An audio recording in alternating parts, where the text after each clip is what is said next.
That's right. The Sacred Flower Festival is around this time of year. The Sacred Flower? You mean there's gonna be another festival? Yep. Every year, Florum holds a pageant to recognize the most beautiful girl in the nation. All the girls who think they deserve that title enter, but only one can win. First goldfish scooping, now a beauty contest?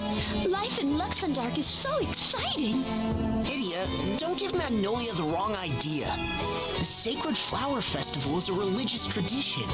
The people of Florum choose a pure maiden to pray for good harvest that year. Though at some point, looks did seem to become the deciding factor. If I might interrupt, you're wrong about that. It's true that things did get a bit superficial, but everything changed 2 years ago. Now we're really looking for inner beauty. And that's not all. It may once have been a competition for girls, but we're even letting men compete this year. In addition to choosing a flower maiden, this festival will have a bloom groom too. A bloom groom? So that explains it. I thought there were a lot more men around than usual. You hear that, you? Boys can enter too. Have at it. Me? No, thank you. I'm no good at being in the spotlight. I think it's a fantastic idea, you. You're sure to win. I wouldn't stand a chance. Tiz, on the other hand, he has the inner qualities they want, plus rugged good looks to boot. He'd be a shoo-in. Come on, you. Now you're making me blush. Besides, you won't catch me up there in some skimpy outfit. What about a skimpy outfit? Well, when it was a contest for girls, most of them wore outfits that showed off their, physical assets? It sounds like things have changed, but I figure the entrants still dress racy. I see. I definitely should sit this one out. Don't write yourself off so quickly. The competition is open to all who are interested. No pre-registration required. At any rate, I guess the people here didn't have anything to do with the attack on the Skyhold. Let's at least check with the matriarch. She's in charge here, so if anyone knows what's going on, it'll be her. Her residence should be just over there.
Matriarch. It's a pleasure to see you again. Master Tiz and Miss Ilia, welcome back to Florum. How might I be of assistance to you today? We were wondering if you had any idea who attacked that flying fortress. I fear I do not. Many saw that light arcing through the heavens, but we have no idea where it came from. Darn. I guess we ought to fill you in on the situation while we're here. That flying fortress is called the Skyhold, and it's under the control of this Kaiser Yahoo, who also kidnapped Agnes. And now it looks like his next target is the water crystal. A troubling turn of events indeed. We must take swift action. We shall invoke a shield around the crystal at once. Sylvie, come here, child.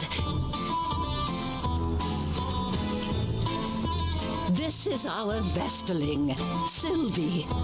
Once her shield protects the crystal, it will be beyond the reach of any human hand. In that case, Sylvie, how would you like to come along to the Temple of Water with us?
So this is the water crystal. And this is how it's supposed to be glowing? Probably. I don't get a stinging sensation from this light. Sylvie, can we ask you to shield the crystal?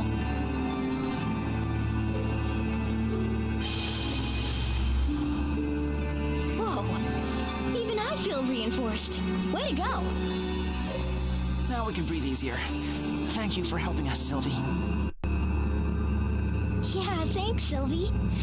Now, why don't we get you back to the Matriarch?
I'm most relieved to see you all back with us.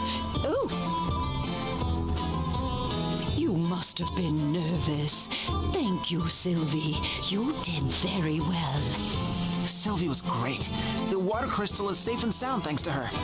Comforting news indeed. We can all feel secure now. To Tonight is the very evening of our annual Sacred Flower Festival. If you are able, won't you join us for the festivities? Marie, I wouldn't miss it for the world. It'll be good to relax just a bit. Let's see what all the excitement is about.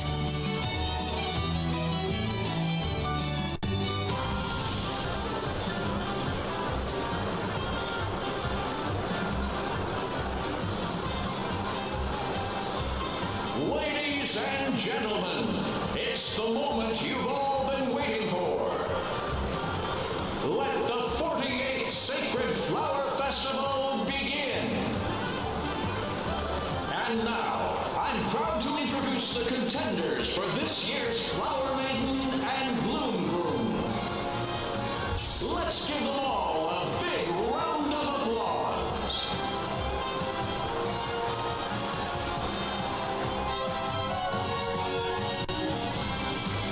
Ah, la vache! Look at all the handsome men and lovely ladies. I wouldn't have stood a chance.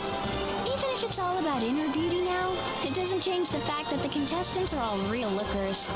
You sure dodged a bullet there, huh, Tiz? Oh, and after I went through all the trouble of finding this revealing outfit.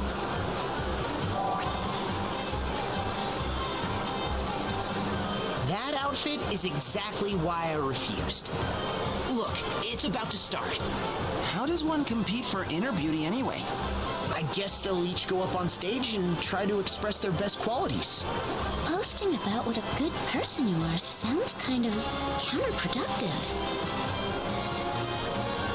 And now, it's time for our contestants to tell us all just what makes them so wonderful. First up, we have entry number 1, Miss Burgett. How great are you? Well, I'm not just like totally hot. I also do like volunteer work and stuff. And I totally like love animals.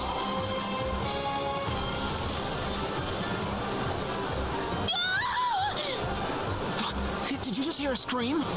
I did. It sounded like it came from the city gates. And it didn't sound good. We should check it out.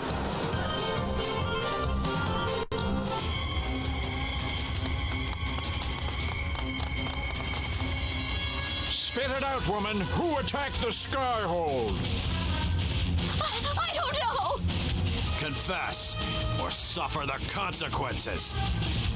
Oh! Somebody help! Leave her alone!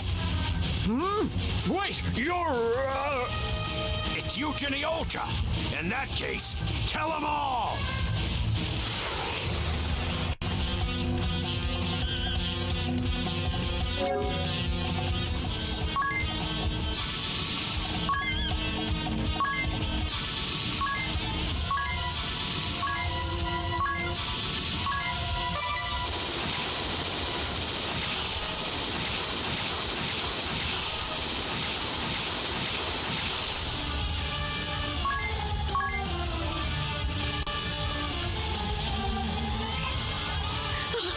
Thank you.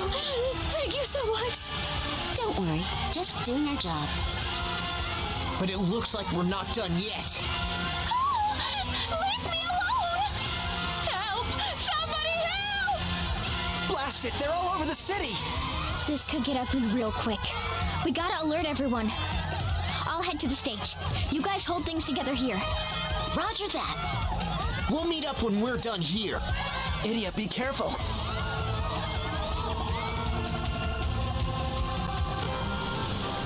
And last but not least, our final contestant. Entry number 8, Alphonse. How great are you? When it comes to inner beauty, none can compare to yours truly. Behold, even with my stunningly good looks, I do not have a conceited bone in my body. I treat even the riffraff of society with dignity, and am the epitome of gentlemanly largesse. This year's contestants are fine in the looks department. But when it comes to inner beauty, Shoot, just as I thought. No one's noticed the city is under attack. Oh, what's this? Do we have a last-minute entry here? My lovely lass, while I appreciate your gumption, I'm afraid it is still my turn to... I ain't here to compete. Move it! Everyone, listen up! The Empire's attacking the city! Get to safety at once! What? Safety? There will be no safety, Ideally. Who's that? Another of the Kaiser's minions? I am Geist. Geist the Bloody. I will ask. The Skyhold. Who led the attack? These people don't know anything! Preposterous. But have it your way. Perhaps their corpses will be more talkative.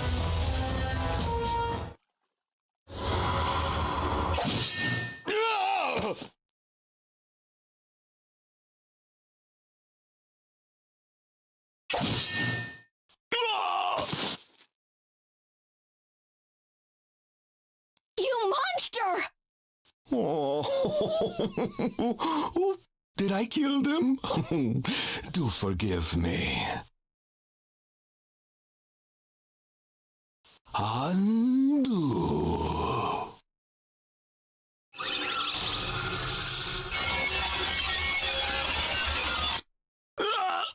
Huh?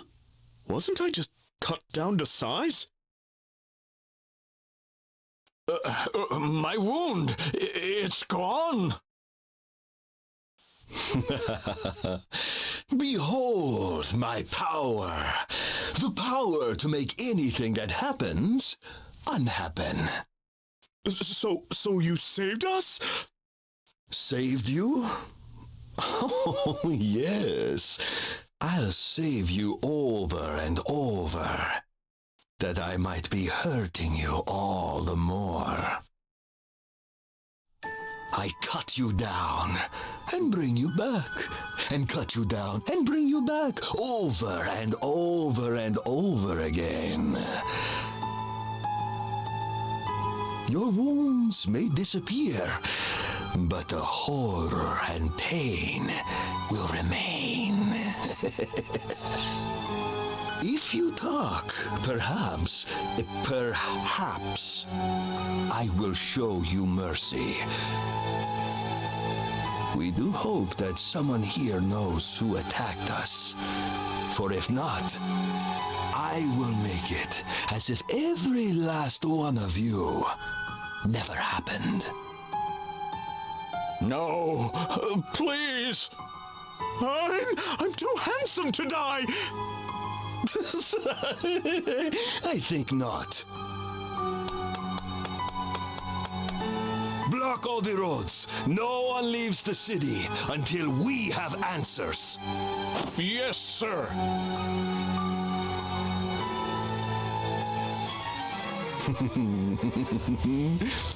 Like little rats in a trap, you will not be escaping my realm of torture. You sadistic freak! The people of Florum had nothing to do with the attack! Take this! Oh, the girl has some bite, but it means nothing. Undo! What? Do your worst. Every blow will be undone. You have no chance of victory. No hope for escape. Your friends are busy playing with my soldiers. No one will come to help you. You can only sit and submit to my inquisition. Just like the good people of Florum. Stop it! They really don't know anything. Can't you just leave them alone? As you wish. Then we shall begin with you. Perhaps I will lop off your ears first, and next your fingers. Then your limbs, one by one. But I'll leave you your eyes and your tongue. It would be a shame if you could not look on your body in pieces and cry your secrets to me with your dying breaths.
Thank you, Alternus.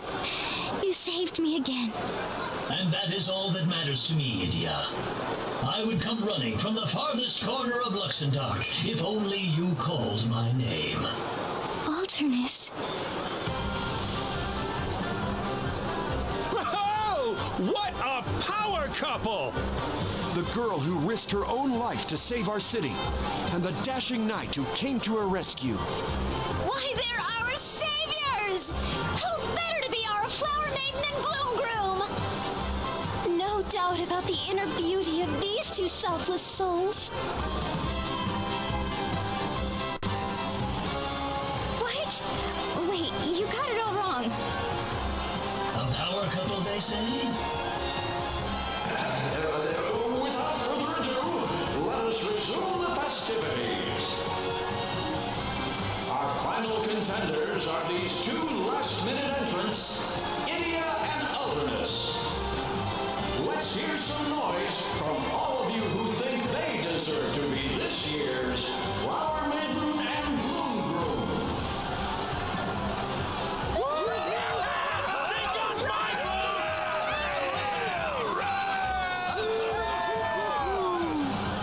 What a reception! Looks like we have a runaway winner.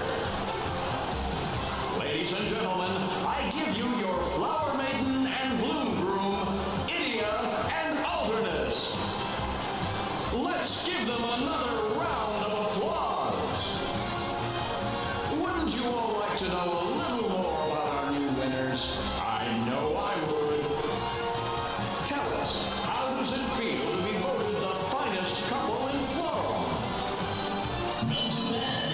It seems that even with my helmet donned, I cannot hide my manly charms.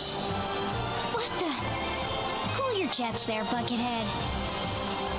Yes, well, this year's contest does place an emphasis on inner beauty over mere good looks. And the beauty within you two has clearly charmed our audience today. I have every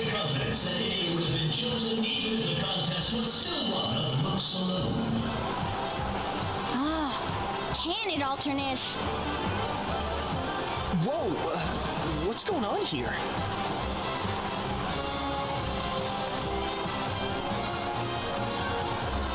Sir Alternus, what are you doing here? You guys, can you believe this? They chose us to be their flower couple or whatever. Us! Vraiment? How wonderful!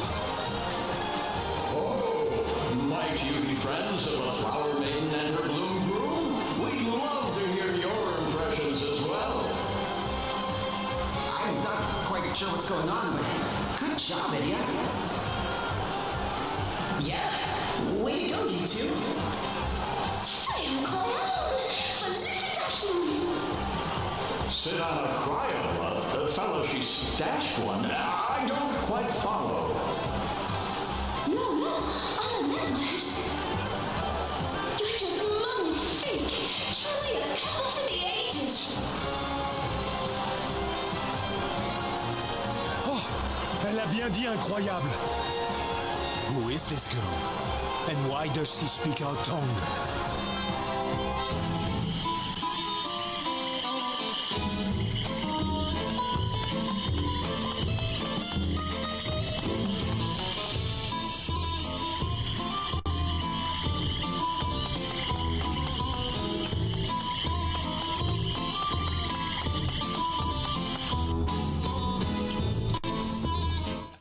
And that brings the 48th Sacred Flower Festival of Florum to a close. Thanks to all who took part, and take care on your way home, everyone. Wow, today's just been full of surprises. I was quite taken aback as well, if not entirely displeased with the outcome. Excusez-moi, vous avez une minute? Mais, qu'est-ce que c'est? So you do understand me? Yes, I do. But who are you? He's speaking Magnolia's language, but how? Could he also be... I beg your pardon. I didn't mean to startle you. I couldn't help but overhear your remarks on stage. You were speaking the language of the Sagitta. The who, what? The Sagitta. We are a humble tribe, but one with a mission. Defeat the destroyer from the heavens, Baal. We live deep within the forest of Florum, far from the eyes of the people. Oh, la vache! You also battled the balls? Yes. Since my father's time, my father's fathers, and all who came before me. We live in isolation, so that the technology we wield against our enemy does not fall into the wrong hands. Interaction with the outside world is kept to a minimum. So you can imagine my surprise to hear you speaking the Sagitta tongue. Tell me, how did you come to know it? That's what I wanted to ask you. This is my language, the language of the moon. What's this you say? You come from the moon? This is quite the turn of events. If you would, pray come and speak with our elder. Surely you have questions for us as well. What do you say? An exchange of information? Right. You can tell us about the moon, and we can tell you about that beam of light, for instance. You! I heard him. Now we have to go. But what if the Empire comes pounding on Florum's door again? I'll speak with the matriarch about shoring up the city's defenses. In the meantime, count on me to watch over Florum. You're the best, Alternus. All right, monsieur. Will you show us the way to your village? But of course, if you would just lend me your map, mademoiselle, Magnolia. Enchanté. moi de même. I am Lotus, engineer of the Sagitta.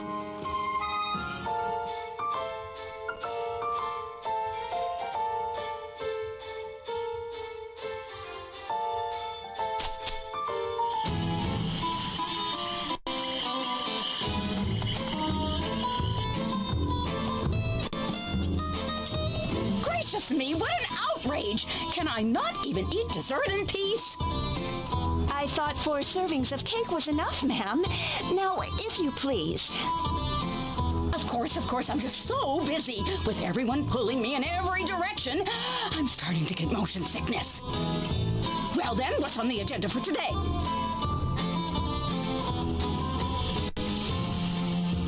Now then, your inspection of the Twilight Ruins and the feasibility study for the new school.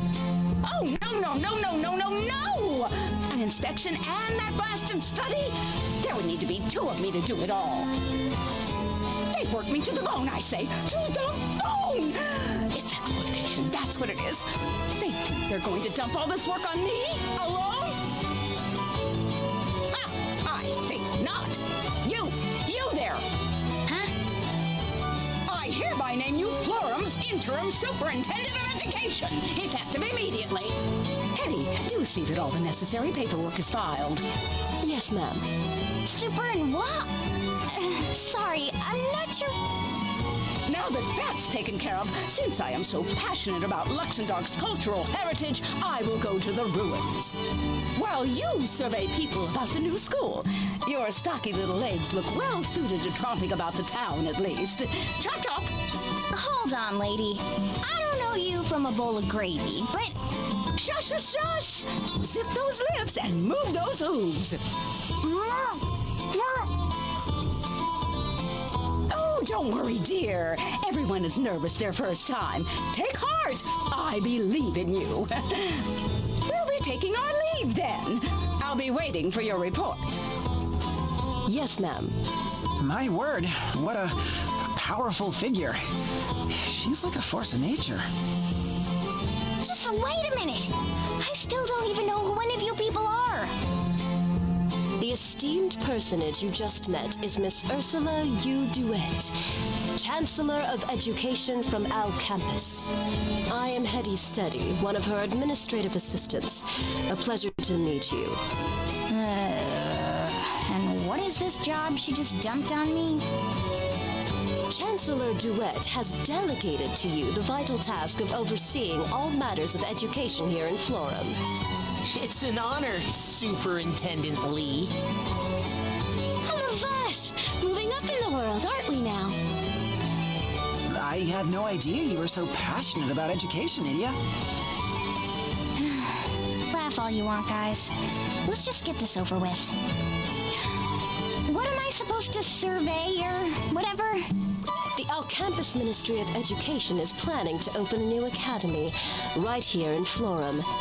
We are conducting a thorough survey of the populace to determine what sort of school might best serve their needs. That sounds pretty vague. Can't you just give me like a yes or no question? Indeed. Let us start with the question of whether or not the campus should be coeducational. Okay, so I'll find out if people want one school for everyone or separate schools for girls and boys. Then I'm done, right? Not exactly. We already did a preliminary survey.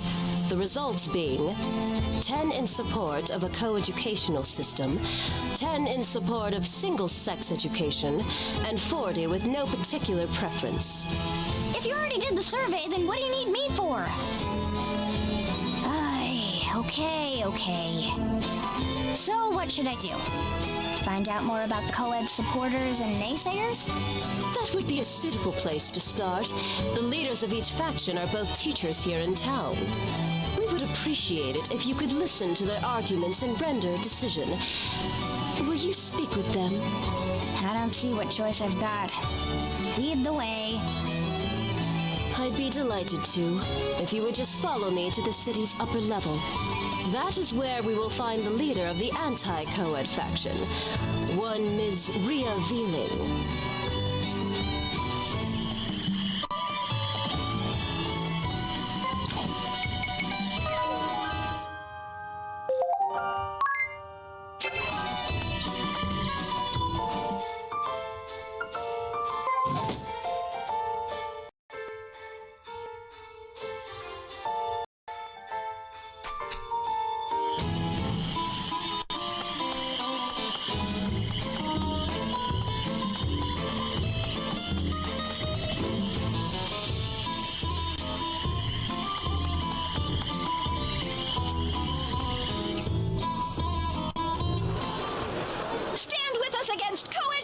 education! Don't allow these outsiders to come in and muddy our good morals! Take a stand against co-education! So that's the leader of the group that wants separate education? That is correct. Miss Rhea Veeling. She may come from academia, but many say she has political aspirations. What's with the dowdy old dribble, eh? No one wants to see you out here, you saggy old hag. This is the era of gender equality. Co-education is the only way to the future. Equal opportunities for men and women. One school for men and women. And that's the leader for the co-ed supporters? Quite so. Mr. Sweaty Tracksuit. He was hired just this spring as an interim physical education instructor. That mask looks awfully familiar. There you are, and in that grubby tracksuit no less. Today's the day we win this debate once and for all. Dream on. Just you try with those old-fashioned ideals of yours. It would seem your awareness of the times is rivaled only by your impeccable fashion sense. Look, Forum isn't just for women any longer. Haven't you heard of the Equal Rights Act? It's the law, you old bag. So men and women have equal rights. Why should that mean they have to study together, Men and women are different, and there's no denying that. Why should they have to do everything exactly the same way? Oh, come off it. What's so different about us? We wear different clothing. We show our emotions differently. We even use different toilets. It's like comparing this impeccable couture skirt of mine to a stinky, threadbare tracksuit. Just shows what you know. I bet my tracksuit costs more than your entire outfit, and it actually covers my legs. And the whole world thanks you for that. Some sights can never be unseen, after all.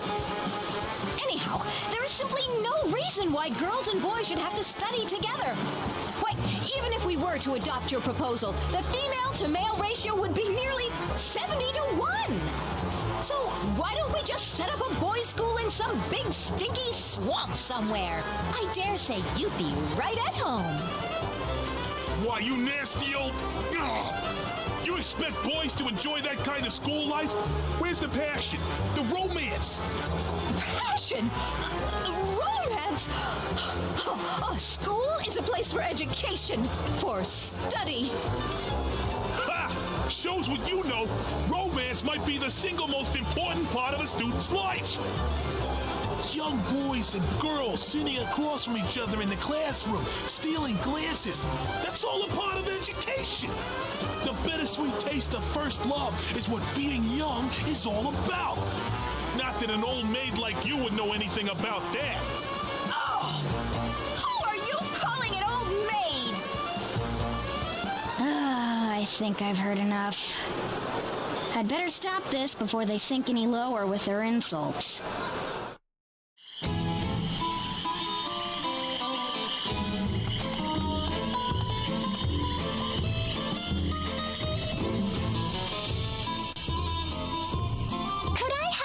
Of your time. Well, you're Idiot Lee! I thought I knew that mask. Aye, ma'am. Sweaty Tracksuit, formerly of the Eternian Sky Knights, at your service. I do remember your mask, but I'm afraid that's all I remember. Oh, that's all right. It's only natural. I left the Sky Knights 2 years ago due to an injury and returned to my home to help out. That's when I went back to school, you see. Last year, I finally got my teacher's license. It was a dream come true. And that's when you came to Florin? That's right. If I may ask, what brings you here, ma'am? Miss Lee is Florum's new superintendent of education. She's here to make an important decision about the new school. Oh, amazing! Daughter of the Grand Marshal, Knights Captain of the Ducal Guard, and now a superintendent, too! Superintendent Lee. Would you give it a rest, Tiz? So, why are you so gung-ho about co-education? What drove you to be the leader of this movement? I guess I just wanted to make this new school into something like the Sky Knights. Like the Sky Knights? Yes, ma'am. In the Sky Knights, I served alongside both men and women. Everyone laughing and working together. Sure, we didn't always see eye to eye. Sometimes we even came to blows. But we were always there for each other. I want every young person to be able to experience that kind of camaraderie. That's my real dream. I've even thought of a name for the new school. How about the Florum Academy of Passion and Pedagogy? That's certainly a name. I like it! Mm-hmm! The Florum School of Burning Passion and Pecs! What in the world?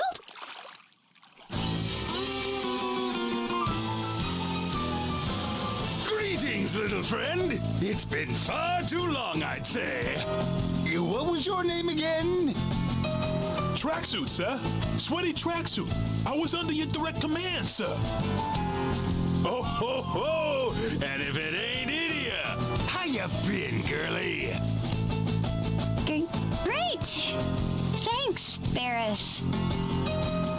What an imposing friend you have, Idia. Aren't you going to introduce us? He was one of the helmsmen of the Sky Knights, a main division of the Eternian forces. That's right! Feast your eyes on this! You're looking at the legendary warrior, Barris Lair! Barris Lair, the beast in the ring, holder of the monk asterisk. He served briefly alongside Idia in their time as members of the Eternian Sky Knights. A born brawler who lives for the sound of flesh hitting flesh. He has a rugged charm, despite his coarse and vulgar nature. By what strange trick of fate do your paths cross anew? So, what are y'all standing around here yammering about, huh? Let me in on the action. Would you be willing to join the cause, sir? We could definitely use your support. I really don't get what you're so worked up about, but you just want me to say I'm on your side, right? That good? What? Yes, sir. To elaborate, the Sky Knights inspired me to create a learning environment unbound by traditional notions of gender and... Yeah, sounds good. I'll leave the pesky details to you, kid. I'm on your side. Whatever it is you want to do. Bet you're feeling pretty lucky right about now, huh? Who wouldn't? I'm planning to stick around town for a while, so give a holler if you need me. See ya, tracksuit. Why do I get the feeling he has no idea what he just agreed to? I have a bad feeling about all this. Again. Well, Superintendent Lee, shall we go hear what Miss Veeling has to say next?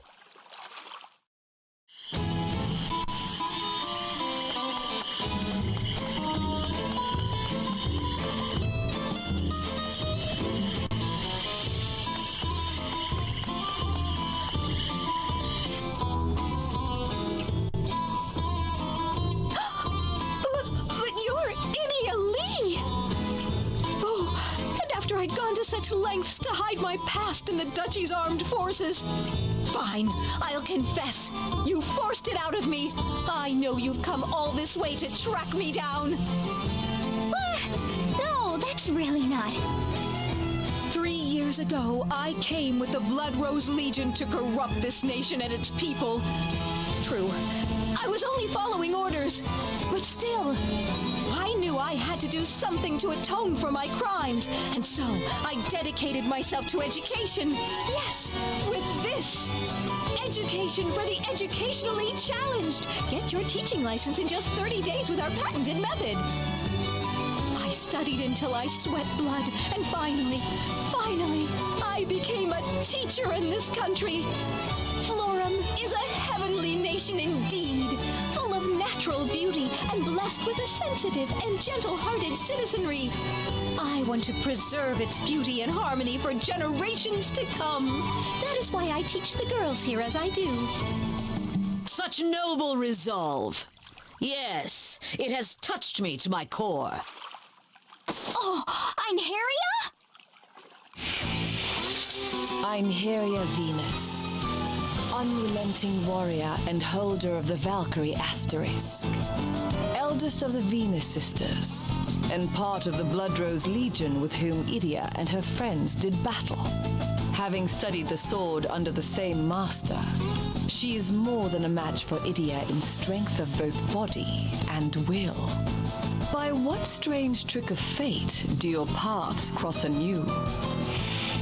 Well, did she just jump out of the sky? I take it this is another of your acquaintances, Idia? I'm afraid so. The Valkyrie Einherja Venus. We studied together under Master Kami Izumi. What are you doing back here in Florum? Why, for my training, of course. Why else? Ever the model warrior. Couldn't you ever relax? Commander Einherja! Yes? You were one of my soldiers, weren't you, Miss, Vealing! Rhea Vealing! It was my pleasure to serve, ma'am. Your efforts on this nation's behalf, they have made a deep impression on me. Seeing your deeds makes me proud to call myself your former commander. The honor is mine. So let me get this straight. To preserve Florum's beauty and harmony, you think boys and girls should be taught separately?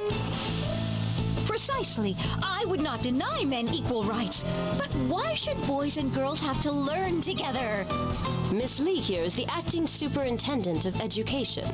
If you have an opinion about the new school, please share it. I believe I've made my feelings clear.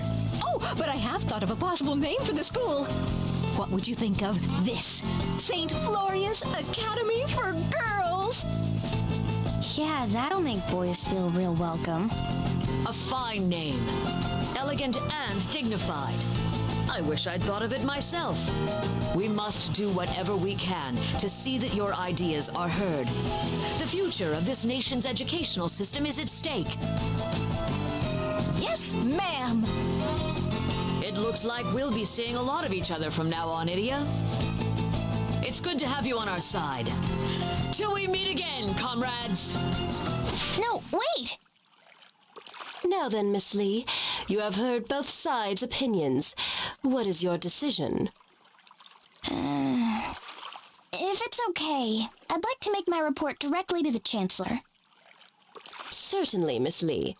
Chancellor Duet is currently visiting the Twilight Ruins. You will find her in the Western Village there. I trust you will think things over very carefully before rendering your decision.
So, Idia, I understand you studied the sword with Einherja. But what about this Barris person? He's from Eternia too, we? Yeah, how many years ago was it when we first met? I remember it was just after I joined Master's school. That winter, Eternia was full of talk of an abominable snowman. Supposedly it was prowling the western corridor and ambushing unwary travelers. So I decided to go and deal with it myself. How old were you then? 10? 12? Old enough to handle a sword, I can say that. What? Nobody tried to stop you? Sure, they tried, but I was having none of it. I even convinced Alternus to come with me. Convinced? Or forced? Anyway, we headed straight for the western corridor. But Einherja caught us before we got there. She'd been sent to bring me back. Alternus tried to help me get away, but Einherja got the jump on him, and my little game was over. Oh, you should have heard me whine. Einherja couldn't wait to get me back to town. But after all the running around and chasing, we were pretty exhausted, all three of us. That's when the blizzard hit. The world turned white. We could barely see, and then a giant figure slowly emerged. The abominable snowman! He knocked out Einherja before she knew what hit her. Alternus moved to protect me, but soon he too was on the ground, unconscious. Then it was my turn. I don't know how much time passed. I awoke inside a cave, warmed by a small campfire. When I looked around me, I saw Einherja on the ground, and also Alternus, battered and beaten. Then I heard the thud of heavy footsteps, and a giant shadow loomed across the cave wall. The abominable snowman! I knew it had come to eat us, but I didn't even have the strength to stand. I trembled in terror as the giant slowly turned and bared its gruesome fangs at me. Yikes! Then, I passed out again. Several days later, I was kneeling on the floor in fencing class, getting a real dressing down from Master. Father had already given me a spanking I wouldn't soon forget. It still stings just thinking about it. Wow, so, you made it out alive. Well, obviously. Otherwise, I wouldn't be here telling you the story, would I? Well, so, what happened to the, abominable snowman? Let me guess. It was actually Barris, right? What? Barris was the abominable snowman? Don't be silly. Sir Heinkel had ordered Barris to chase the monster away. Whew, that's a relief. But there really was an abominable snowman? Kind of. As it turned out, it was just an ice golem that had escaped captivity. It had knocked us out before we could get a good look at it. But Barris showed up and drove it off before it could do any real damage. Huh. Then after, in the cave... It was Barris who carried us there, to keep us warm and treat our wounds. So the second time you passed out, that was Barris? Yeah, that really cheesed him off. I just grinned at you and you conked out like I was some hulking beast, he said. I guess it hurt his feelings or something. Maybe he's more sensitive than he looks. Every time he saw me, every time, he'd bring up how I fainted at the sight of him. Anyway, he and Alternus ended up as good friends. And Einherja joined Master's school to study the spear. I guess you could say it was the abominable snowman who brought us all together. Anyhow, those two are impossible to talk to. Stubborn as behemoths, the both of them. What was it they say? Birds of a feather? Hey, what's that supposed to mean?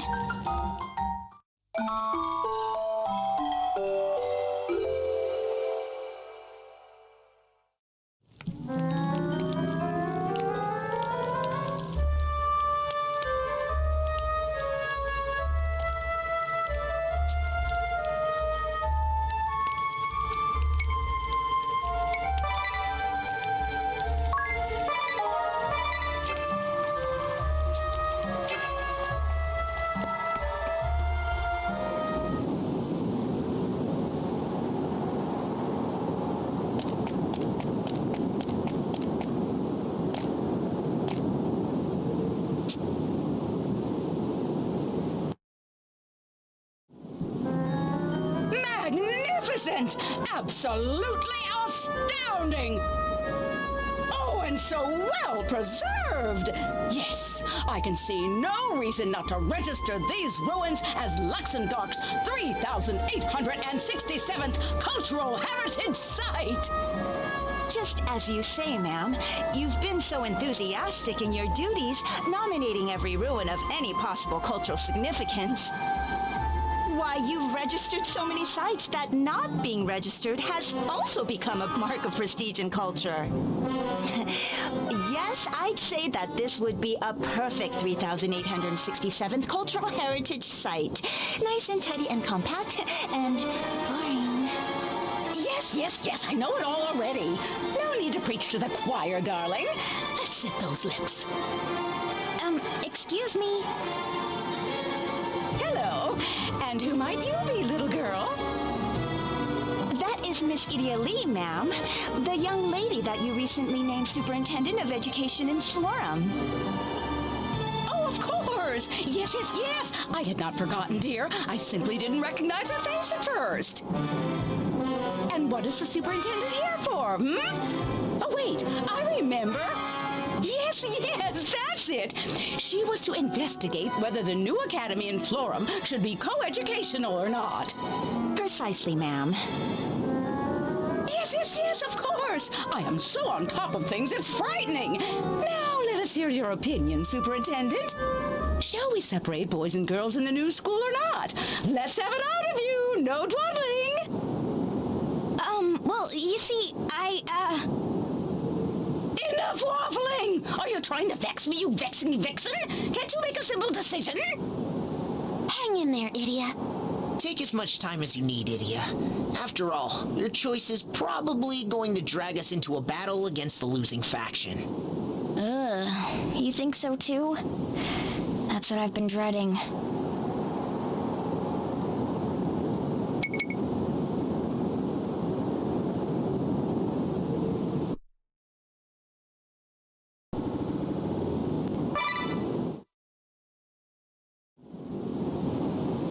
Florum's new school should keep students separated by gender. And your reasons? It's true that Florum has established an equal rights law. Men and women can both make their homes here. And the Sacred Flower Festival isn't just some beauty contest for girls anymore. Now both genders can compete with their inner beauty. Yes! And doesn't all this support the idea of boys and girls learning together? It's not that simple. Change takes time. You can't just throw away years of tradition like yesterday's leftovers. Look, Florum used to be a haven for women and women alone. Then the duchy showed up and the nation was thrown into chaos. Finally, that ugly period of history is over, and peaceful days have returned. Florum can't afford to... Heaven, you say? A future where boys and girls study together, laughing and crying and falling in and out of love. That would be true heaven. That was quick. I'm still talking here, okay? What was that? Huh? You looking for a fight? Or maybe a fight's looking for you? Mr. Lear, did you hear what she just said? Superintendent Lee is proposing that the new school should be segregated by gender. She did now? Well, that's a bad thing, right? Of course it's a bad thing. If boys and girls aren't allowed to study together, then all the awesome manly words like burning and passion and pecs will be cut from the school's name. What? You'd go that far? Oh, that's low, even for a girl. Yes, it is, isn't it? Lower than low. That's why we have to stop her, even if it comes to fisticuffs. Sounds about right to me.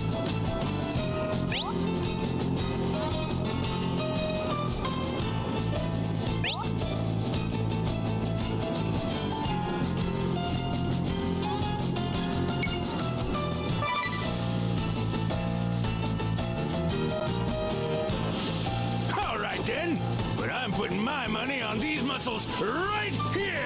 Yeah!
I lost?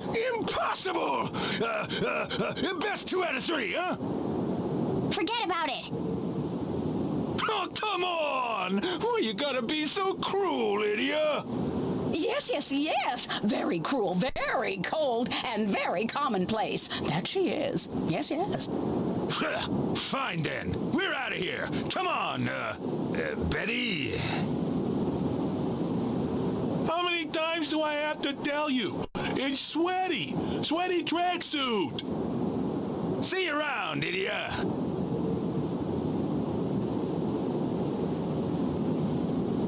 Sorry? Was that? Oh, my. You're the one in favor of separate education for boys and girls, aren't you? Oh, I've heard all about your stance from Superintendent Lee here. Oh, yes. Your ideals have thoroughly impressed me. Oh, yes, so splendid ideals. I'm quite committed to establishing Florum's new school with the genders divided, as nature intended. I can't thank you enough, ma'am. And, what of Mr. Tracksuit? Will he be joining the faculty as well? Ah, I see. Oh, yes, I do. It's only natural. Yes, it is. All that time fighting with each other, passions high as you fought for your ideals. Love blooms on the battlefield. Oh, what a joy. Don't let the good ones get away, my girl. Go running to his side right now. Go. Yes, ma'am.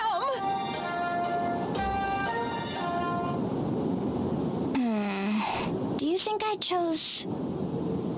The right side? I'd say so. I mean, look at all the happy faces around us. Yeah, I guess so. I'd say you have a future in education, Idia. Perhaps I should come work at this new school of yours. Don't you start teasing me, too. My tenure as interim superintendent ends today. Besides, what would you even teach? Where to begin? Physics, ballistics, aerodynamics. All the subjects necessary for taking to the air and descending with force on an unsuspecting foe. Whoa, that's some pretty heavy stuff.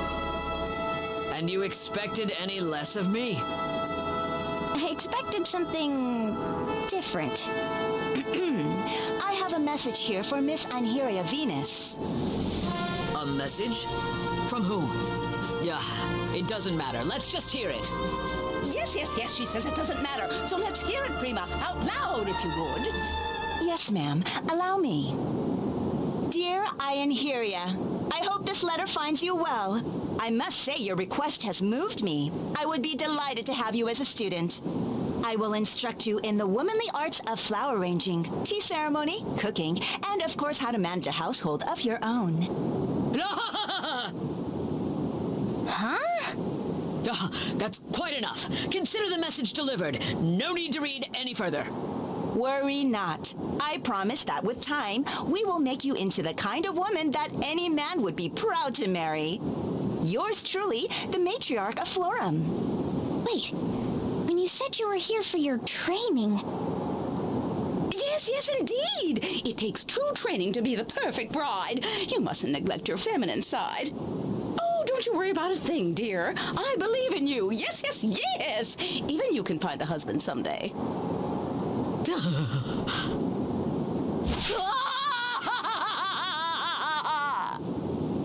Anheria, wait! Maybe you should let her go. After all, an honorable warrior knows when to show mercy to the defeated.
Clan and Nom, are these the remains of some great beast? The woodland Orochi. Giant snakes worshipped by the people as the guardians of Florum. Guardians? But then... They were hunted, near to extinction, because someone wanted to weaken the strong faith that ruled Florum.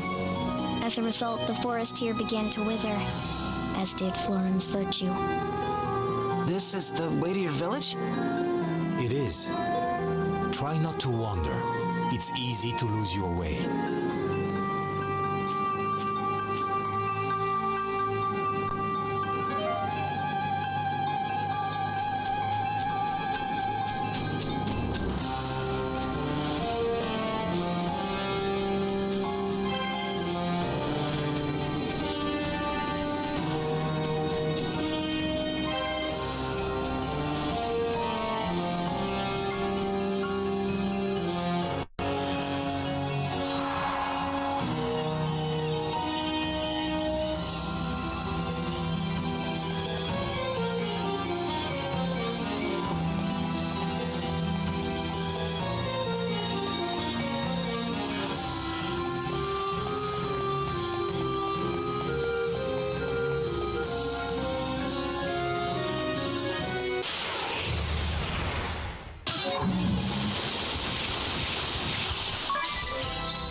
This is no good.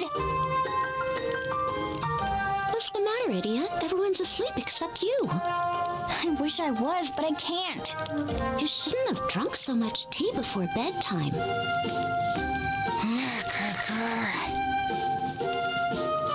Wait. We're both awake at the very same time. It has to be fate, right? Or a terrible omen. So let's play a game. You know, to help us sleep. A game? Categories, and no words ending in vowels. First category is monsters. I go first. Scorpion! Nightmare. Oh, dommage, that ends in a vowel. You win. Too bad for me. Good night. Hey, wait, we were just getting started. It's late. You girls should be asleep. Oh gosh, sorry you. Did we wake you up? Oh, you were talking pretty loud. Now poor Tiz is awake too. Look what you've done. I said I was sorry. But now that we're all up, let's play another game. Quel enfant. Next up, word association. Stay on the beat, okay? Here goes. Tent. 1, 2. After 10 comes adventure. 1, 2. After adventure comes dungeon. 1, 2. After dungeon comes dark. 1, 2. After dark comes night. 1, 2. After night comes sweet, sweet sleep. Right, sir. Nighttime means sleep. No argument from me. Bonne nuit, everyone. Huh? Wait, guys, what about the game?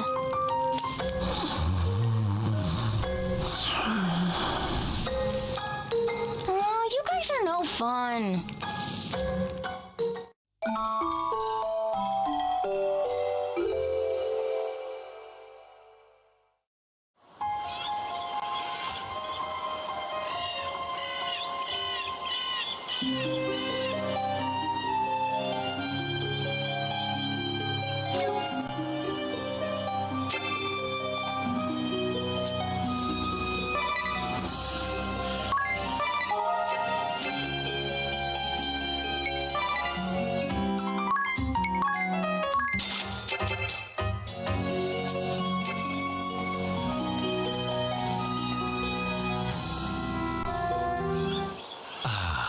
And here we are.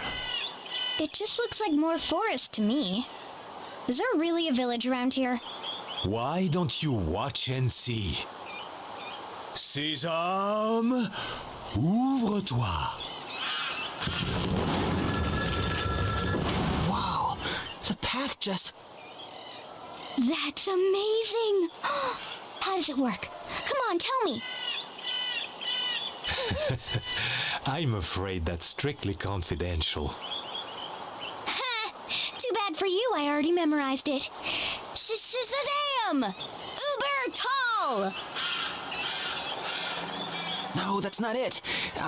Say some over to all. Looks like your secret is safe with us. It seems so. Shall we proceed?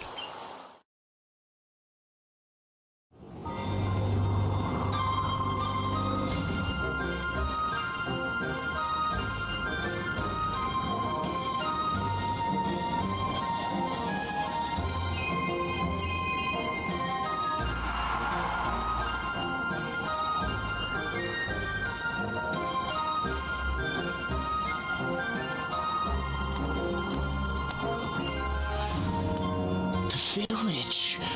The whole village is floating. Get a load of that cannon! What's the matter, you? You look positively green. Don't look down. Don't look down. What was that? I couldn't hear you. You got me, okay? I'm afraid of heights. Good thing it's your only fear, huh?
returned, Elder.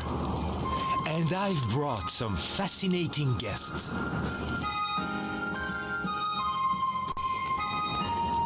Lotus has told me your tale. I thank you for coming, Moonfarer. And your companions as well, of course. I am Sirius, Elder and Chief of the Sagitta. I must say, I never truly believed there might be people on the moon. Our people have been raised to believe that we once came from the moon, though most thought it mere legend. And our duty, to defeat Baal. The technology and weaponry to do so passed down by our ancestors. No Baal appeared in my father's time, nor in his father's before him. To think it would come in mine. As soon as that fiend came within range, we unleashed the fury of our arms. But the beast survived our attack and fled. That's what brought me to Florum. I thought I could track the Baal's movements. Yes. When next we find the beast, our aim will be true. We will blow that Baal and the castle that holds it clear out of the sky. Just a moment. Someone very important to us is inside that castle. What's this you say? That is unfortunate indeed. And yet it does not change what we must do. What? This is our sworn mission, passed down among my people for generations untold. Duty calls, and we cannot turn our backs on it. But... it's Onyas! I have heard everything, my friends. Do not concern yourself with me. If you have the power to fell the beast, then let it be done. If giving my life will save our world, I'd gladly give it. What are you saying? That's unacceptable and you know it. We're not just going to stand by and let you sacrifice yourself. We're Onyas's Avengers, remember? That's right. We already made up our minds. We're saving you and defeating the Baal. Please, Elder, can't you give us just a little more time? We only need enough time to rescue Onyas. No, I fear the risk is too great. The next time the Baal comes within range, we will fire. If you would save your friend in the castle, I suggest you save her quickly. I am sorry, my friends. This is what we were put here to do. We can't blame you for doing your duty, but we have a duty of our own to perform. That's right! We'll storm the Skyhold and save Onyas! But now, how will we get there in time? We're going to need to find a way to get airborne. Okay, I will help as best I can. Together, we will find a way. Surely we have something useful here. Just let me know. Hey, you. Let's check out the cannon first. You think? Well, I suppose we've got to start somewhere.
J'espère que tu as été sage, Procyon. Behaving and doing what your grandfather tells you. Of course, Papa.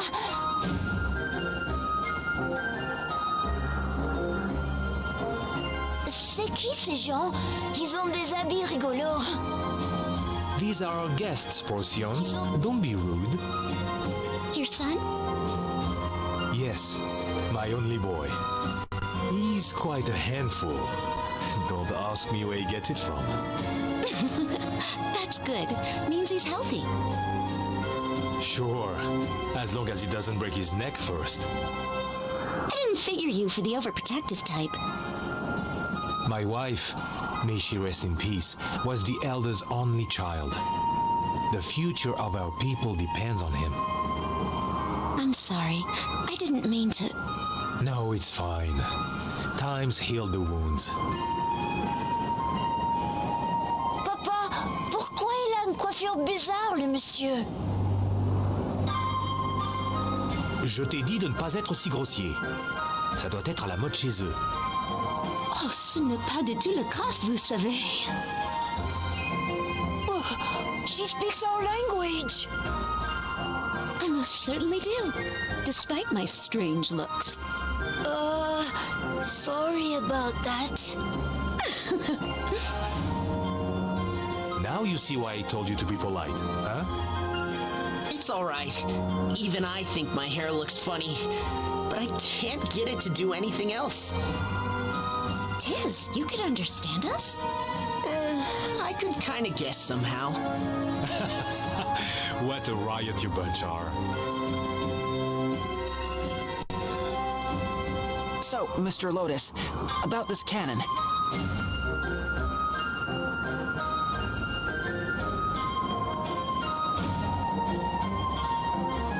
Oh, right. You had your eyes on the SP cannon. A true technological marvel, this.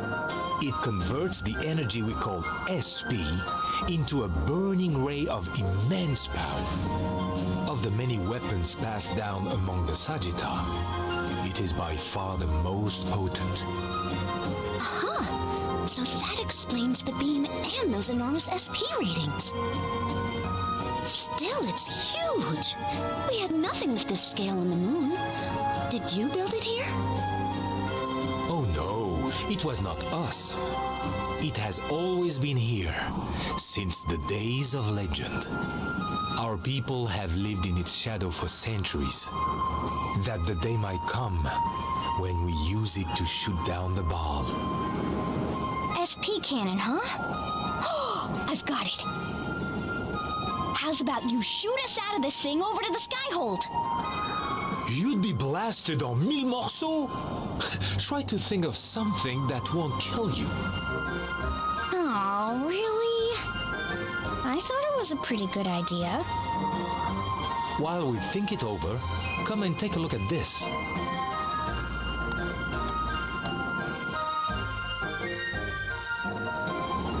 What's that?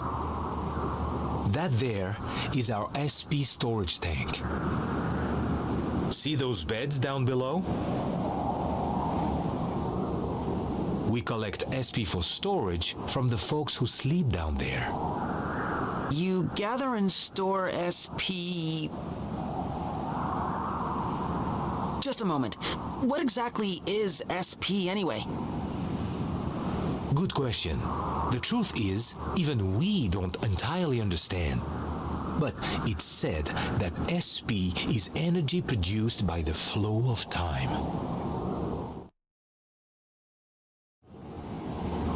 You know how energy can be harnessed from the flow of water or wind, yes? Same with SP. But it's harnessed from the flow of time, as far as we know. It is? Believe it or not, I never knew that. Then perhaps this hourglass operates on the same principle? Hourglass, you say? It can also collect and store SP. In fact, it seems to do it all automatically. Incroyable. Such a small device can store SP, and you don't even need to sleep? Could you let me have a look at it? Be my guest. Ooh la la. What are all these scratches and dings? It looks like it might fall apart at any moment. I guess we have been a bit rough with it. We, huh? Murder. I might be able to fix it up for you. What do you say? Spoken like a true engineer.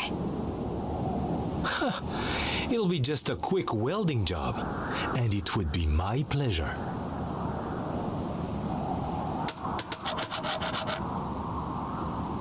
Voila! Take a gander.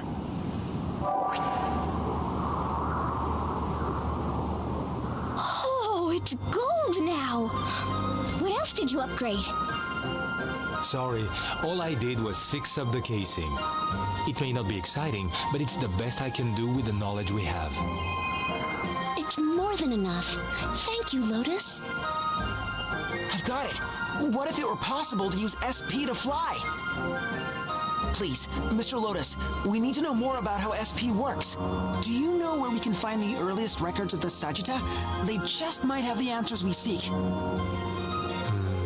If there's any such thing, it would be in the ruins of Old Sagitta. It's a bit of a hike, but I can guide you. Let me mark your map. Thank you very much. Procyon, you should come as well. You should get to know our past, that you may guide the Sagitta wisely into the future.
Exactly how long do you plan on following us? Huh? Considering how extravagant this city's architecture is, it actually provides quite clear lines of sight. What are you... Making it pretty hard to follow someone undetected. Oh! Ow!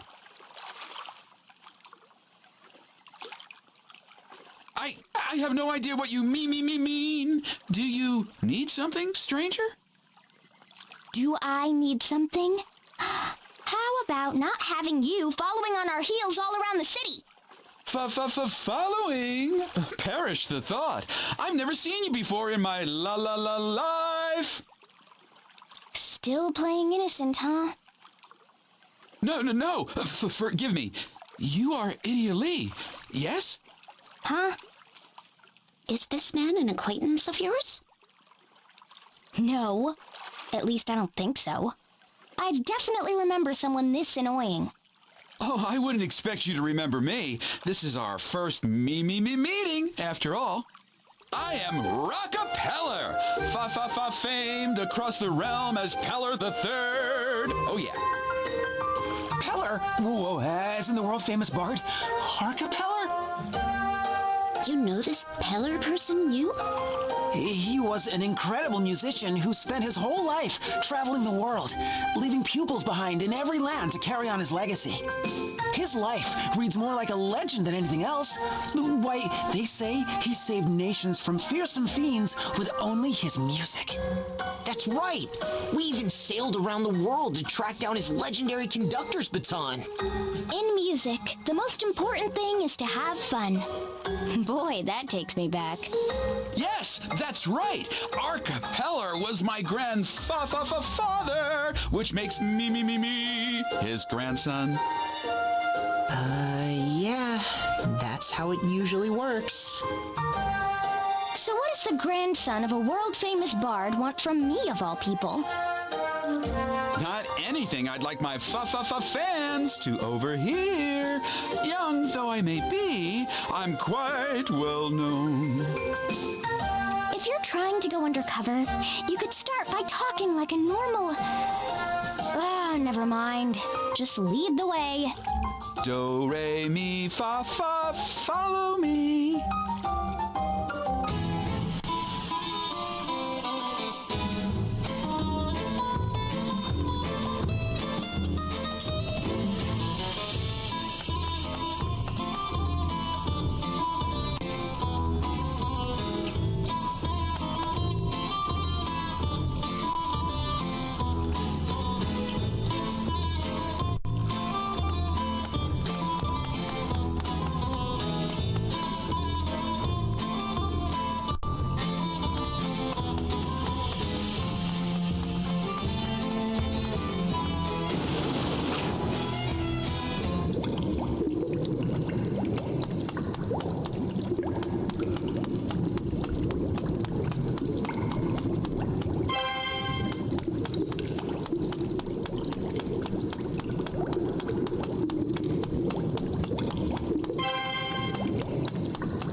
Okay, it looks like we can talk in peace. But why here, of all places? Why, this is my new studio! I purchased the property just last year!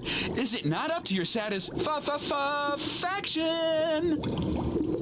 It seems to be soundproof at the very least. Anyway, what do you need me here for? Allow me to explain. Yeah, before you do that, can you give the singing a rest? It is a gift inherited from my grandfather. Whenever I open my mouth, me melody springs forth. Then I suggest that you turn your little gift off before I turn it off for you. I suppose silence is also a virtue. I will do my best. Well, there can be no doubt that you're a descendant of the great Arcapeller. What makes you so sure? Why, his voice. Arcapeller was the greatest musician of his era. Each song he penned became an instant classic. I'm actually a huge fan of the Bard myself. Why, I have every album he ever released. Well, actually, 2 copies. One for playing and the other set aside in mint condition. I still don't understand. Why were you following Idia? Yeah, I never did anything to deserve being stalked by some weirdo musician. Not that I can remember, anyway. If I might be so bold, Miss Idia Lee, you are the daughter of the Grand Marshal of Eternia, are you not? Oh, so that's what this is all about. Okay, let's hear it then. Not that I want to. First, you must know that I am terribly busy these days composing new songs for my upcoming tour, due to begin next year. Let me guess. Someone's been interfering with your work? Someone from the Eternian forces? Yes, 2 someones in fact, and just when I was about to set out in search of new inspiration. It always comes back to the duchy, doesn't it? I'm sure they mean no harm, of course, but I fear they both seem to want the same thing of me, and... Let's cut to the chase. Who are they? One would be the famed diva of the battlefield, Miss Praline a la Mode. The The other is a former captain of the Black Blades, one Hayred and Barbarossa. What? But they're both from the Black Blades, subordinates of my master. The diva of the battlefield. She's not trying to get revenge on us, or is she? I doubt it after 2 whole years. Leaving Praline aside, what would a pirate like Barbarossa want with a musician like you? It seems to have something to do with a long-lost song of my grandfather's, which was discovered last year. A never-before-heard song by the great archipeller? Oh, this is the news of the century! How did I not hear about this? It was Miss a la mode who first contacted me about the song. I believe she was seeking permission to use my grandfather's last song for something. But I could hardly understand the words that she was using, let alone that eardrum-piercing voice of hers. It was all quite beyond my understanding. She seems to have quite a singular way of expressing herself. Since I couldn't ascertain exactly what she wanted, I've been avoiding giving any sort of response. While I was pondering a course of action, I was accosted by a rather large gentleman, Captain Barbarossa. He tried to tell me something in that rough, ear-shattering voice of his, but his words were as unintelligible to me as Miss a la mode's. The best I could gather was that they each had some designs on my grandfather's last song. But you have no idea what they want to do with it. That's why you were following Idia? Yes, it was by complete coincidence that I came upon you today, but I thought if anyone could help me, it would be you. They're my master's subordinates, and my master's problems are my problems. I guess I have no choice. I'll go see what they have to say. Where are they now? Miss Praline should be rehearsing at Florum Square Garden in the upper part of the city. As for Barbarossa... You don't know where to find him? Okay, we'll track him down and meet you back here. As a matter of fact, I'm planning a trip to the Witherwood, north of the city, in search of inspiration for my latest masterpiece. Once you've figured out what those two want, come find me there. All right, we will. But don't get your hopes up.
What's this all about? You can't just interrupt a rehearsal like that. We were on fire! Praline a la mode, diva of the battlefield, and holder of the performer asterisk. This former member of the Black Blades went into early retirement after being booted off stage by Idia and her friends. Now she's making a comeback. And judging by her quick return to the top of the charts, her airhead act may just be for show. By what strange trick of fate do your paths cross anew? Are you sure it's not your pants that are on fire? You sure came running over real quick when you spotted us. That's just because I was surprised to see such a nostalgic face from my past. Sure you were. We're here today on behalf of Rockefeller.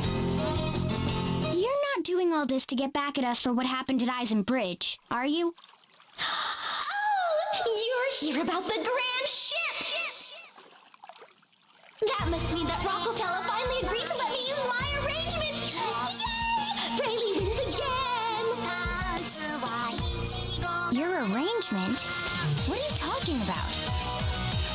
Boy, idiot! I know it's natural. Can't you do something about that dumb look on your face? Look who's talking. Anyhow, even you must know about the grand ship, the long-lost hit by the great Archipelago. It has potential, of course, but it's a bit, how should I say it, dusty, musty, passé. So, Praline, the Princess of Pop, took it upon herself to create an arrangement that is simply divine. Wait a second. If I'm understanding you, you want to re-release this Archipelago classic as a new Praline a la mode song? Totally! My miraculous arrangement has transformed a lame old number into a dazzling, cute masterpiece of modern music! Wow. I guess I can't blame Rocka for being so confused. Well, at least we got the message. We'll pass it along to Peller and see what he has to say. But I can't guarantee that he'll agree. Sounds like an awful lot to ask. No way! I'm only asking for what the whole world wants. Not letting me release my arrangement would be a crime. Just think of the future generations of my fans you'd be depriving. Inya? Do you think that Captain Barbarossa also... I'd bet on it. An old-timey song about a ship sounds like it would be right up his galley. Hey, Praline! What's Barbarossa up to these days? You know, the Black Blade's old first mate? What? That old sea dog? How should I know?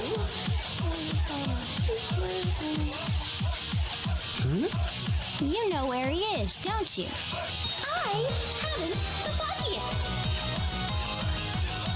No, I know nothing about that stupid, noisy sea dog who shows up in the dead of night in some suspicious fog bank in the South Seas. Right. Well, you've been very helpful. Another boat trip, huh? I guess we've got no choice. Sorry for interrupting your rehearsal. We'll let you know what Peller says.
only sea is the only life for me. Yo-ho-ho, the life for me. Idia, tell me that this isn't what I think it is? It's a ghost ship, all right. In every sense of the word.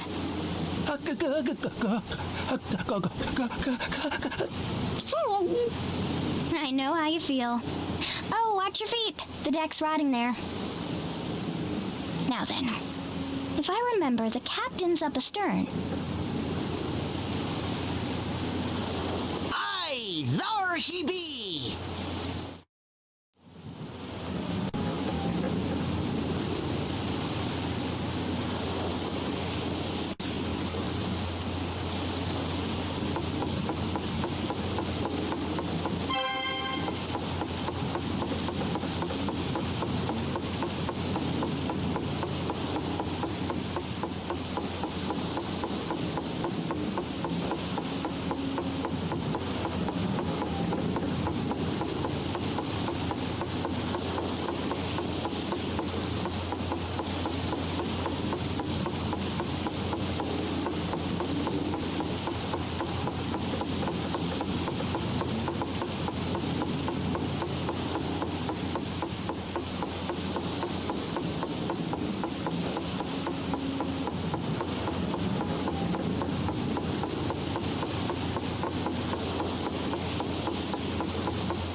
You are?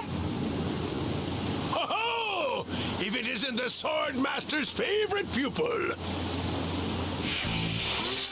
Captain Hayredden Barbarossa, man of the sea, and holder of the pirate Asterisk.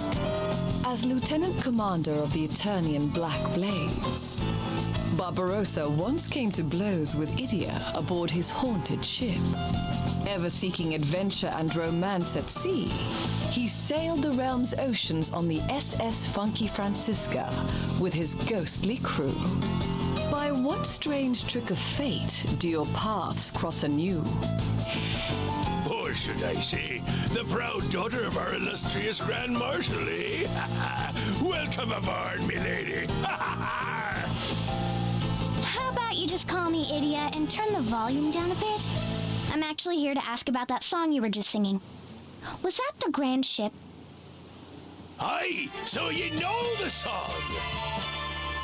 Unfortunately. Oh, it's a timeless classic. A tribute to all the brave men who've lived and died on the wide seas, left to us by a visionary virtuoso. That archipeller. He knew what it meant to be a man with dreams of adventure. A man among men, if ever there was one. Those lyrics you were singing, were those also written by Master Peller? Why, new lyrics written by the bard himself would be a discovery for the ages. You really are a fanatic, aren't you? More or less. I was improvising a bit, trying to get at the heart of what old Peller felt, you see. Me mateys here, they tell me that it was like a dream to listen the first few times, but now they want to die all over again. I know that's their way of saying that I've captured something real right here. Those sentimental fools.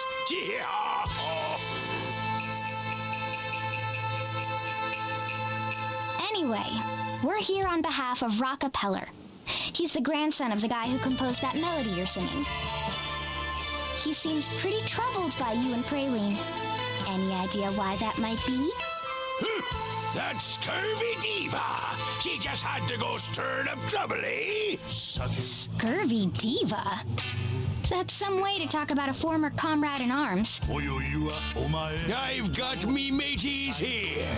I don't need some prima donna who thinks she's better than me because she's got a gang of deluded fan lovers. She'd go around the Black Blades claiming that she did more than any of us, that she was the one pulling all the strings. Why, she'd even ask me what I was good for. After all, you're always drifting around on that dingy old dinghy of yours. When the Blades were disbanded, she took off solo without looking back. And when I finally hear from her, it's this!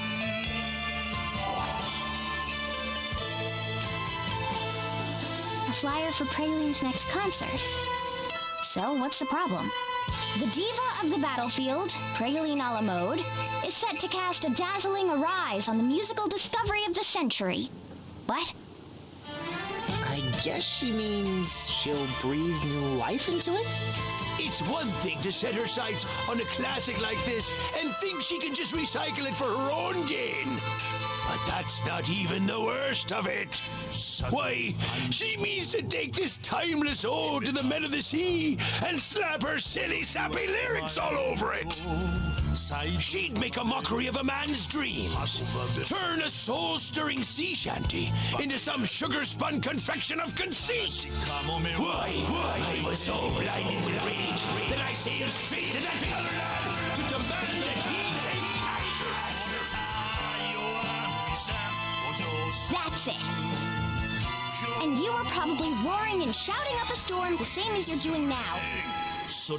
In other words, he shouted so loud that nobody heard him. Are you serious? At least we've heard both sides of the story now. Praline wants to use the song for herself, but she's so painful to listen to that her message was totally lost on Peller. And Barbarossa doesn't want her to, but he shouts so loud that no one can hear him past the ringing in their ears. What a pair. Look, we're going to go and explain the situation to Rockefeller. Don't you let that girl crush a man's dream! I know what old Arca would have wanted. The proof's right here in... Oh, save your breath. The decision is Peller's, not mine. Just stay here on your boat until we return. And try to keep it down, will you?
Shine forever, oh crystal, shine bright and shine strong.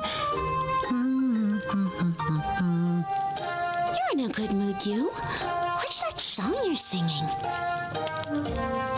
Oh, was I doing that out loud? Sorry. It's a famous song by Arcapeller. Shine forever, oh crystal. A song about crystals? Was he a follower of the crystal orthodoxy? Not that I know of. Perhaps the orthodoxy lent him its patronage and helped make his music famous around the world. Perhaps so. I have to say, though, I am surprised you guys are such fans of his work. I wouldn't say we're fans. Not like you, at least. It just so happened that we met his pupils and learned some stuff about him. It just so happened? Well, I'm a huge fan, and even I haven't had the good fortune of meeting his pupils. It's all Praline's fault. We had to talk to those people to figure out how to defeat her. Yeah, her singing was something else. Talk about getting caught in the crossfire. Anyway, by chance, we heard about a famous bard who defeated a siren with the power of song. Peller silences the siren from his later years. Incroyable! How do you know all these things? He wrote a song about it, of course. It became a cult classic. Both the siren and Praline had the power to beguile others with their song. So we figured we might get some clues on how to defeat her by talking to Peller's pupils. That's right. Remember the very last pupil? His clue was the key. Oh, wait, don't tell me. The most important thing is to have fun. Right, those were the words inscribed on the bard's baton. Once we found that, we were finally able to defeat Praline. Wait, you mean you actually touched the bard's baton? Oh, you still have it? I would give anything just to hold it. Please, please. Weren't you using it as a back scratcher for a while? Anya's really told you off for it. I don't remember. Where did we put that old thing? But it's a modern-day treasure! It wasn't like we needed it anymore. It was just a boring old stick. Tell me about that pirate, too. The one who's arguing with Praline. Oh, Captain Barbarossa. He was a member of the Black Blades with Praline. Second in command, no less. He'd known Master Kami Izumi for years and was his right-hand man. He was always going on about the spirit of adventure. I wonder if he ever found that Susanoo, was it? I don't know. I remember thinking he was looking in completely the wrong place. A man of the sea, looking for the spirit of adventure. No wonder he was entrusted with carrying on Pellar's legacy. I don't think he was exactly entrusted with it. Wait, I just remembered. The baton! What about it? I remember the last time I saw it. I used it to see if the potatoes were cooked through. That's, creative use for it. So, what did you do with it afterwards? It's strange, I don't remember. But there was a really crunchy breadstick. Let's not mention this to you.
Within a labyrinth of falling leaves, the ruins of a once great fate, now looming before my face, I find myself rooted in place. Is this how you always do your, composing? Oh, so you return. But yes, the voice of eternity whispers directly into my heart, filling my soul with song. And what does the voice of eternity tell you now? Not a thing.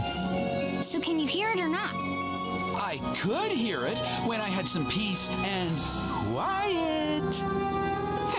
Well, sorry for the interruption. If we aren't bothering you too much by doing what you asked, we managed to find out what your two friends wanted.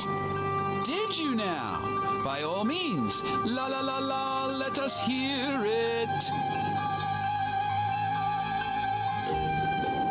So, in short, Miss a la mode wants to arrange my grandfather's song in her own style. You really didn't understand her, did you? Yes, I hadn't the slightest idea what she was trying to say. Her words seemed utterly devoid of any meaningful content. That's one way to say it. And you say that Captain Barbarossa has also taken an interest in my grandfather's song? Taken an interest? More like he's fallen head over heels in love with it. That's why he's against letting Praline remix it into something else. He says it would be an insult to your grandfather's legacy. That said, he may just be projecting his own feelings onto your grandfather. I wouldn't worry too much about. On the contrary, I cannot dismiss his claims so easily. Huh? The long-lost score of my grandfather's. It included a scrawled note in his own hand. Dedicated to all who understand the mysteries of the sea and the hearts of the men who sail it. Oh, you had to complicate things again, didn't you? Was that note made public when the song was discovered? Yes, it was quite an event. Every detail of the discovery was announced. So Barbarossa must know about it too. I never heard. What sort of an archipeller fan am I? This diva of the battlefield, Praline a la mode. She is as famous around the world today as my grandfather was in his own time. Personally, I have no objection to her making an arrangement of my grandfather's song to add to her repertoire. But if you agree to that... I would be disregarding the feelings of a man who understands my Grandpa Arca's wishes perhaps better than any other. Miss Idia, would you mind terribly if I erupted in song for just a moment? If you must. 2 wishes, 1 me. Tell me what to do, such is my plea. Such is his plea! Idia? Nothing. Praline's arrangement is probably what her fans, pretty much everyone in the world, want to hear. Who are we to oppose that? And yet, we know what Archipeller wanted, and Praline isn't it. Not even close. So do we refuse her and honor the bard's wishes? What's the right answer? What advice should I give Raka?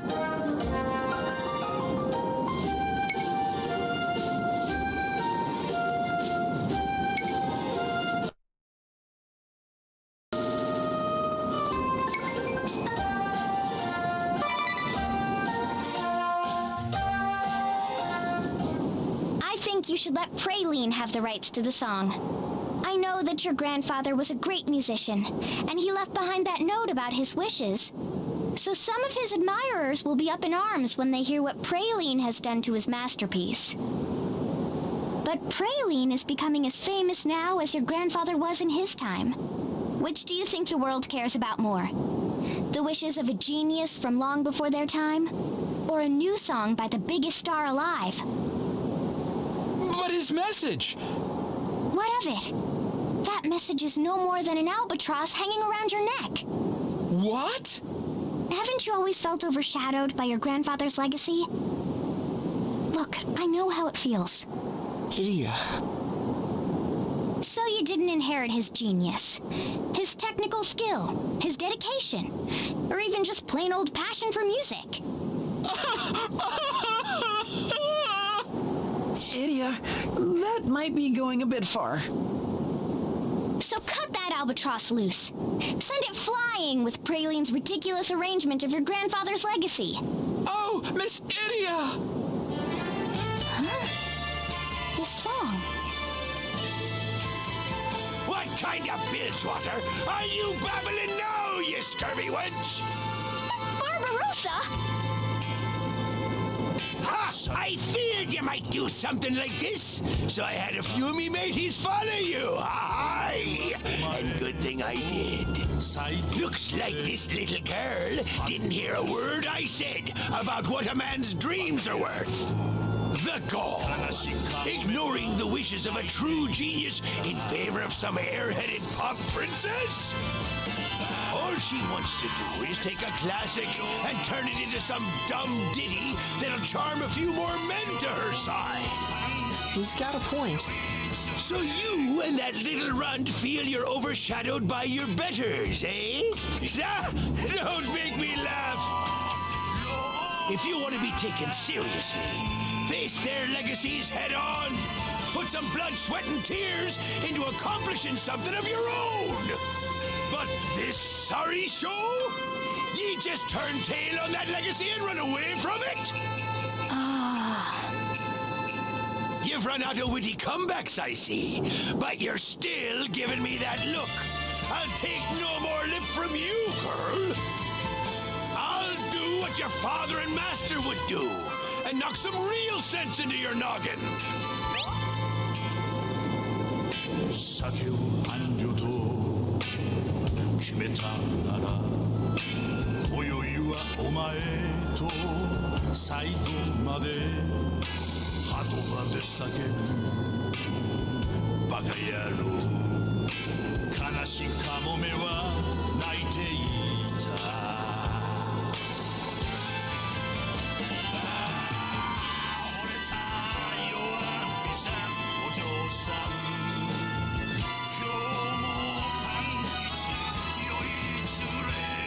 それが海に生きる男のロマン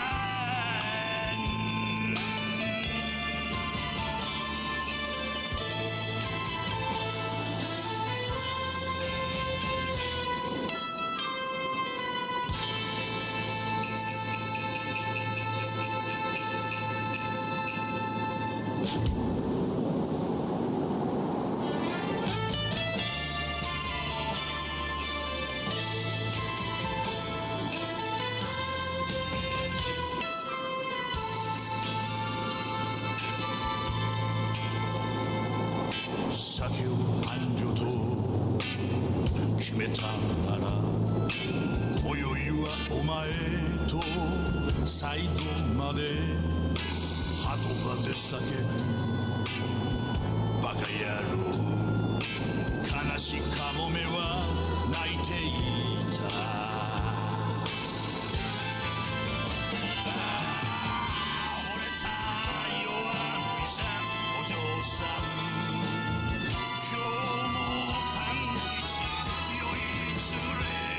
それが海に生きる男のロマン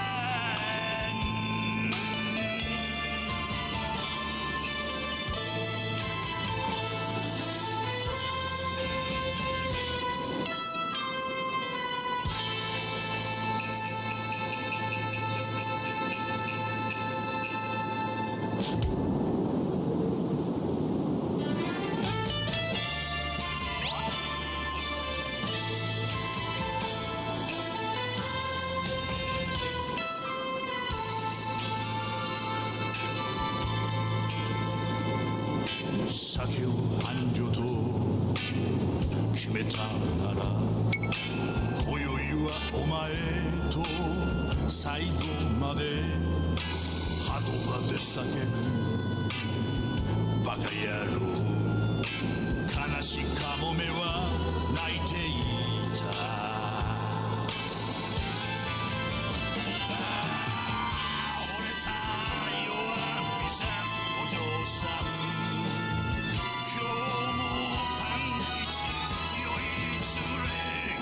それが海に生きる男のロマン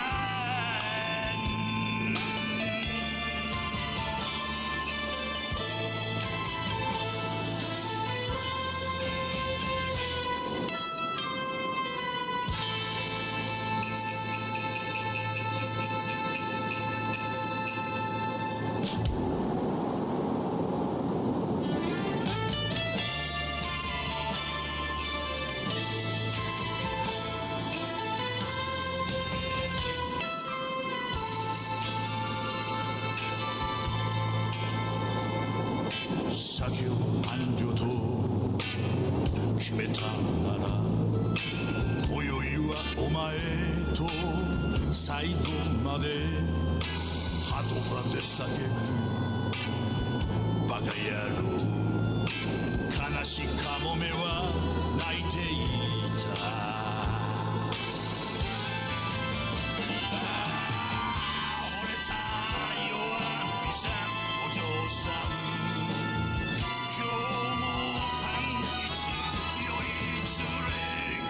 それが海に生きる男のロマ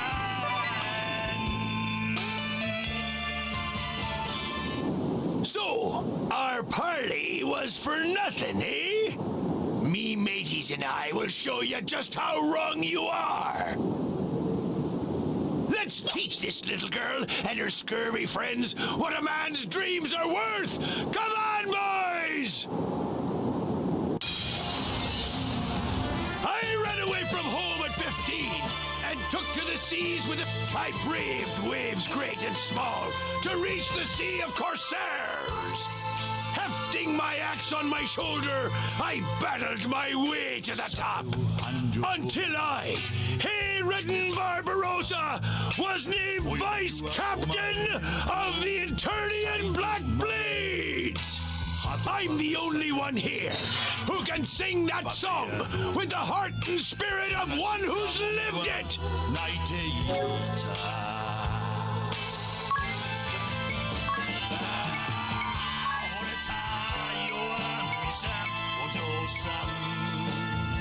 So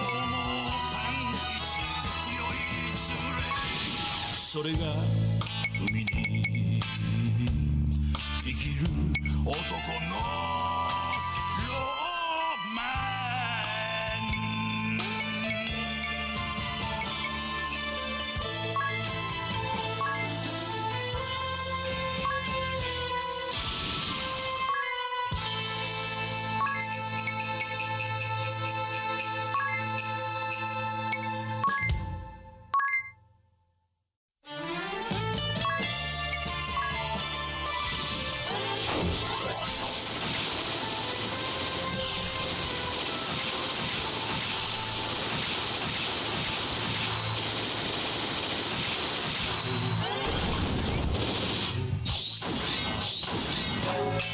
今宵はお前と最後まで鳩場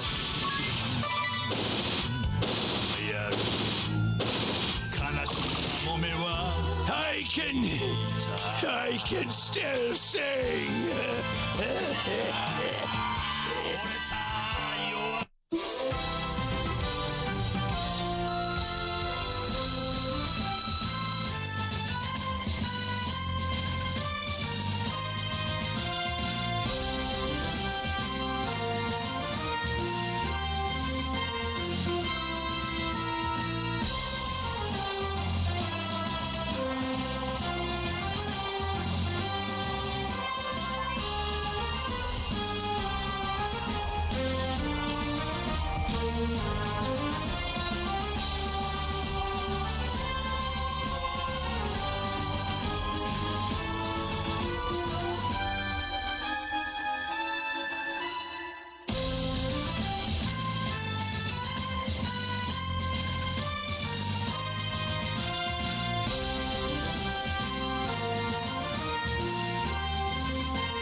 This is a tide we'd best not be fighting. Come on, crew. We're hoisting canvas.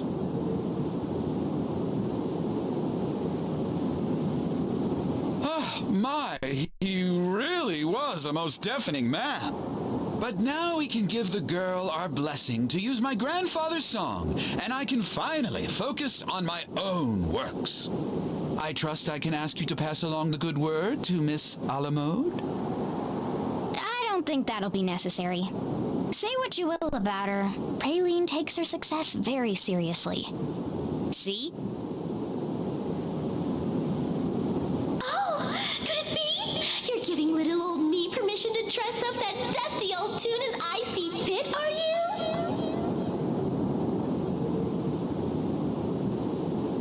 You were eavesdropping this whole time, weren't you? No need to play dumb.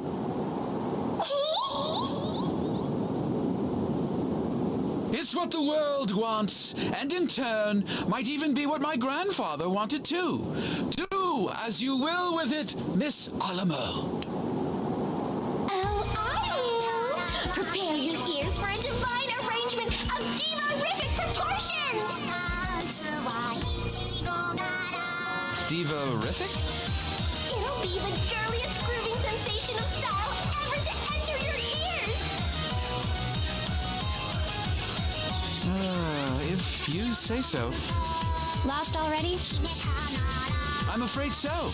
It's like she's speaking another language. I am barely a few years your senior, Miss Idia, yet you seem to understand her. Could it be that I am behind the times? Why don't you try catching Praline's next show? Mix in with the crowd. Hey, you might learn a thing or two. That's right! Forget all your worries! Throw your hands in the air like you don't have a care! Throw my hands in the air? If the opportunity arises, I will be sure to try. Oh, that's not the right attitude. I want to see some real passion here. Let it roar up from the bottom of your soul! Play that fa-fa funky music, do-do-do-do, dude! Is that more like it?